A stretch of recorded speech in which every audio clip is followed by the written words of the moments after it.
Hello, everybody. My name is Ryan Koki of the Seahawk Recap Show, and with the NFL 2025 NFL Draft concluded, it is time to react and give my thoughts on the day two and day three picks of the Seattle Seahawks draft and talk about the draft class for the Seahawks in general at the end of the video.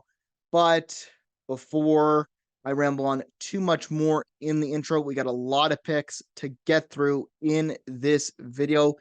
If you like this video, please consider giving it a like. It helps me out and lets me know if I'm doing a good job with these videos or not. And if you'd like to see any more future content from this channel, please consider subscribing. That would be greatly appreciated. And let's start off day number 2 with a big one. Safety Nick Emamwari, second round pick number 35. We traded up, I believe, if I remember correctly, with the Titans to get this done. And I'm quite excited about this pick for the Seahawks. Emamwari is a guy that I believe is going to be used as a third safety on this Mike McDonald defense. I honestly think he'll be the Rashawn Jenkins replacement. And what I mean by that is that there's a certain thing with Mike McDonald. He did this with the Ravens and he's doing this with the Seahawks, and he did this a lot last year. He used a safety inside the box. And what that meant was that he was using Rashawn Jenkins to stop the run game, to help out in the second level, and to help break up passes from tight ends or passes over the middle with a safety instead of, let's say, a linebacker. And Emamori fits this bill so hard that I think he reminds Mike McDonald a lot of Kyle Hamilton in this way. He's going to be used to stop the run game from getting to the second level. He also has the vision to go and disrupt passes in the second level if needed. Again, this is a Mike McDonald pick through and through, and trading up to get him in the second round, he fell all the way. And one thing I realized when I was going through draft coverage and looking at all these things, there were a lot of mock drafts from Seahawks pages and just pages in general about the NFL that were saying that Emamori was probably going to be the Seahawks' first pick at pick number 18, and that didn't end up happening. That went to Gray Zabel at pick 18, and they get their guy anyways in Nick Emamori. And throughout his college career with the South Carolina Gamecocks from 2022 to 2024, Emamori played 37 games, had 244 total tackles with 6 interceptions. That's amazing. And 2 of them were pick sixes. So this guy is going to be a beast of a tackler. And I can't wait to see him in a Seahawks uniform, because as someone who doesn't watch college football, the amount of hype that I saw for this guy, I just hope he lives up to the billing and can come in and show me why I should be rooting for him. I'm going to root for him anyways because he's a Seahawk now. So I hope he really does well. Now, let's get to the second pick of the Seahawks' second round, and it's pick 50. Tight end Elijah Irero. All right, so the Seahawks get another tight end to pair up with Noah Fant and AJ Barner. To be honest, this is a pick that could work out beautifully. I do have some concerns about this pick, though. When Arrow is on the field, he seems like a very sure pass catcher who can attack the middle of the field and make some surefire catches. However, he did have a knee injury that took out 2 big chunks out of his last 2 seasons. 2022, he only played 5 games, and 2023, he only played 6 games. I can see him fighting for a spot, though, at the third string tight end with Brady Russell, because now it's Noah Fant and AJ Barner, and then you got Elijah Arrow there, and that could be very good. Now, Arrow is not much of a blocker. He can block, but he is more of a vertical threat. So we'll see how that works out in the Seahawks offense. I can't wait to see how everything shapes up, and I can't wait to see how they play in the preseason, because I would assume, because he's a second round pick, he's going to get some playing time in that preseason to show what he's got. Throughout his college career with the Miami Hurricanes, 2021 to 2024, Arrow played 36 games, had 46 receptions, 753 yards, and 8 touchdowns. And to be honest, that's pretty darn good uh, after he missed two big chunks in 2022 and 2023. The good news is he played all games in 2024. So let's hope that knee injury doesn't become a problem. Let's get to a very exciting pick in the draft. For me personally, I liked when this pick was announced because it's a QB, and it's QB Jalen Milroe, third round, pick 92. And if pick 92 sounds familiar, you'll understand why. Geno Smith was traded to the Las Vegas Raiders this offseason for pick 92, and the Seahawks select a quarterback from it. If I had to describe Jalen Milroe, I'd say he's a developmental quarterback with explosive run ability. I really like this pick because Milroe isn't going to be a starter right away. We know this. And Seahawks fans, if you don't know that he's not going to be a starter right away, I don't know what to tell you, because we got Sam Darnold this year in free agency, and we have Drew Lock here. So that means Milroe is going to slide down to that third spot, now no longer Sam Howell's spot, as he got traded to the Vikings on, I believe, day 2 as well. But Milroe has got a lot to his game in terms of athleticism. He's insane. He's an insane runner. His speed is mental, and athleticism is one of those things that cannot be taught. Where he falls down, though, is his inconsistency as a passer, his technique and ball placement. All those things, I believe, these are all coachable skills and traits that can be honed if he sits for at least 2 years, which he'll need to do anyways, because you've got Sam Darnold for the next 3. So I think him, honestly, as a QB3 on this team is not a bad pickup at all in the third round. And throughout his college career with Alabama from 2021 to 2024, Milroe played 38 games, had a completion percentage of 57.9 throughout his college career, 6,016 yards passing, 45 touchdowns, 20 interceptions. And here's why I love this pick. Here's why I'm excited about this pick.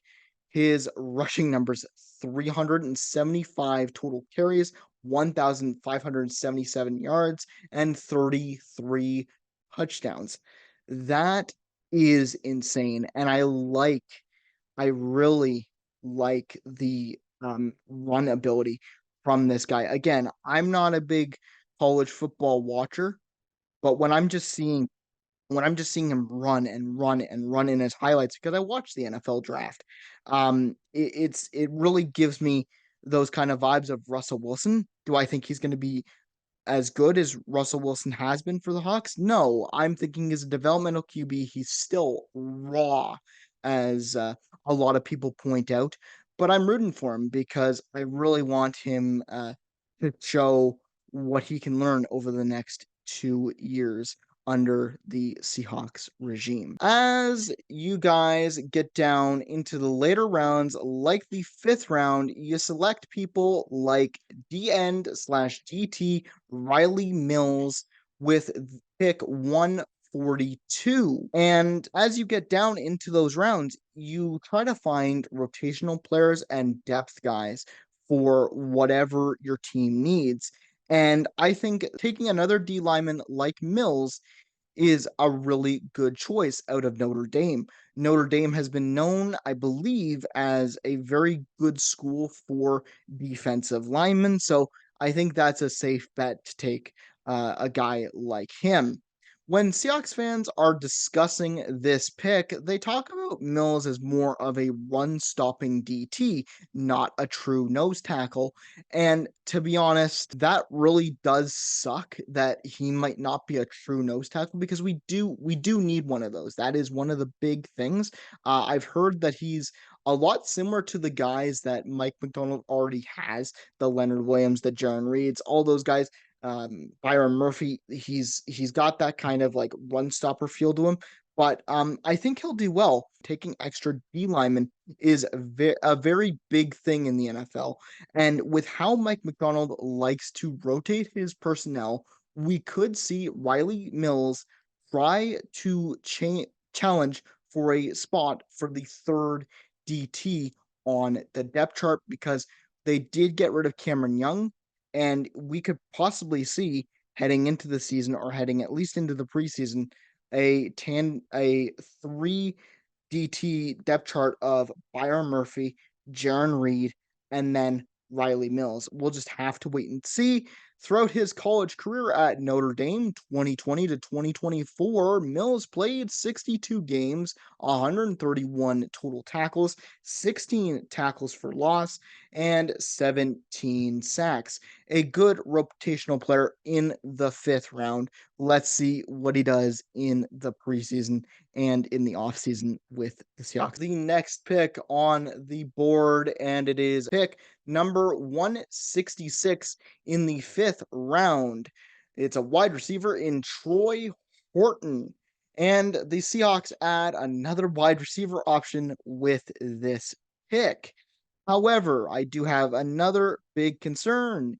He did miss the majority of last season with an injury at Colorado State, only playing 6 games in 2024 with a knee injury. And that is a big concern. That's probably why a guy like Torrey Horton fell so far because he was projected to go, I believe, in the fourth round at least. And he fell, or no, he was supposed to go in the third round, I think. And he fell. A lot of people fell. And sometimes when people fall, it's injury concerns. However, one upside that I see from a guy like Horton is that on the NFL Network broadcast, they were talking about how smooth and fluid he was in his route running and how he can create good separation. This leads me to believe that he would be a good option in the slot because usually a lot of guys that can create good separation with speed and are good route running technical guys are usually good in the slot. Plus, Torrey Horton is 6'2", so that's also a good height for a slot receiver. But what makes Horton so special is that he also has some experience in the punt return game, and the Seahawks have always been looking. They've been looking for many years now for special teamers to return kicks and punts, and they've gotten a lot more desperate trying to find those guys that can do it. So a guy like Torrey Horton being brought in the fifth round could be a special teams guy that they look at. Throughout his college career at Nevada in 2020 to 2021 and Colorado State 2022 to 2024, Horton played 51 games, had 265 receptions, 3,615 yards, and 27 touchdowns. And at Colorado State, he had punt returns attempts 26, had 422 yards returned, and 3 return touchdowns of 70 yards plus in his 3 years as a punt returner. And here's the big thing. The Seahawks went into this offseason, they got rid of Tyler Lockett, and they traded DK Metcalf. They then bring in Cooper Kupp, and they bring in a bunch of other guys. They still have Jackson Smith and Jigba, and they now have MVS on the team. In a depth battle for fifth and fourth on the depth chart, you need to stand out. And they're bringing in more competition in the Seahawks to see who gets those last remaining spots on the wide receiver depth chart. Another fifth round pick 175, fullback Robbie Cortez. And yeah, really weird. I gotta say, this is an interesting pickup to say the least. I was not expecting to get a fullback drafted this year by the Seahawks, especially. However, it does make sense because Clint Kubiak likes using his fullbacks in his offensive schemes. Not much to say other than, he's a fullback in the fifth round. Um, there's not much on this guy. All I know is that he's going to be more of a blocking fullback than a guy you see catching passes in the backfield. He was on Alabama, and he was more of a third tight end there. He's a guy that's going to be an extra blocker for these guys for Seattle if they need it. And him being a fullback is pretty darn good. I do have one gripe though, and this pick especially, just because of where it's taken. I don't think that Robbie Cortez is going to be a bad player. I think you could have picked him up maybe in the seventh round with one of your three seventh rounders. But if that's the only gripe that I see, I think this is a decent pick. I just would have liked a corner in this spot to try and put more back depth on the board if possible in this draft. Let's get to the next pick on the board, and it's offensive guard Bryce Dribbledoo, sixth round pick number 192. The Seahawks add another guard to the mix. I'm going to be completely honest here. While trying to look up details about Dribbledoo, I really didn't find much. All I know about him is that he played for the Kansas Jayhawks and started all 4 seasons of his college career with 45 games played at right tackle.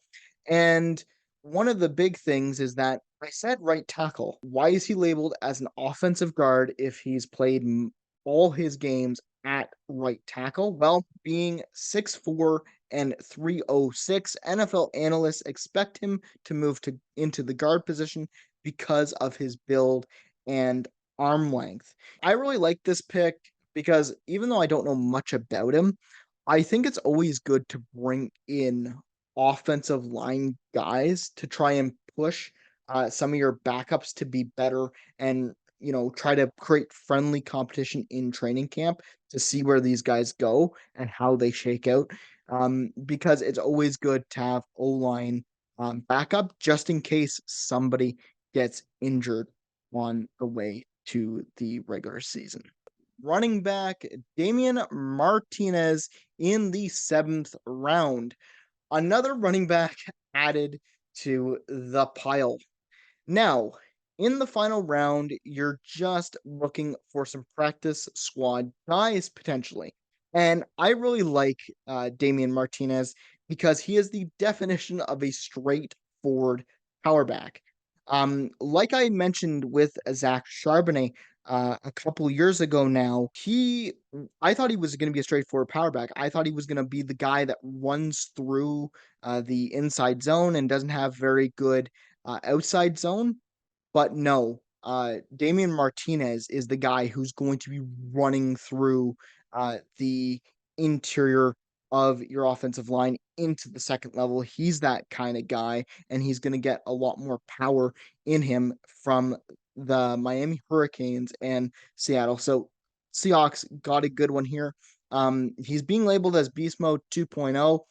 I don't really see it, but we'll just see how that goes.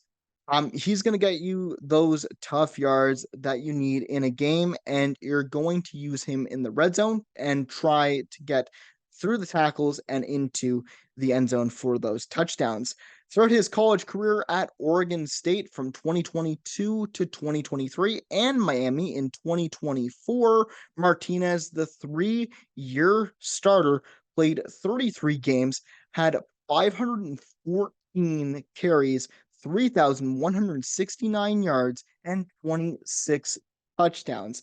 And one of the big reasons why I like the Seahawks drafting a running back is the Seahawks have a tendency to always have an injury to the running backs, like in the mid-season, in late season, in like any type of season. Anytime the Seahawks go in fully healthy at running back, someone's going to go down eventually. So having a guy like Damian Martinez, who might not be a guy that you see on the 53, if he's on the practice squad and someone gets injured, he can be brought up and used as a backup or a third stringer when needed. So I like this pick in the 7th round, trying to find some more depth. Let's get to another 7th round pick, offensive guard Mason Richman, 7th rounder, pick 234. This is a nice add at the tackle position in the 7th round for the Seahawks. He played 55 games and started 52 of them. And from what I've heard, again, I'm not a big college football fan. I'm going to keep saying that because these are just my opinions. But I think he could get some time if he shows up and really balls out. You don't usually see 7th rounders get in there, but again, a guy like Michael Jarrell last year did get into some games, so why not Mason Richmond? I hope he gets on the practice squad. Not much more information that I could find about him, sadly. The Seahawks, with their final pick in the 2025 NFL Draft, selected wide receiver Ricky White, the third in the 7th round, pick 238. With this guy here, you're getting primarily a special teams guy slash practice squad guy. Doesn't mean he's not good. It's just listed as a special teamer. So I'm assuming that's where he'll go. When I was looking at his combine profile, he looks to use his speed to find spots in zone coverage and when catching passes.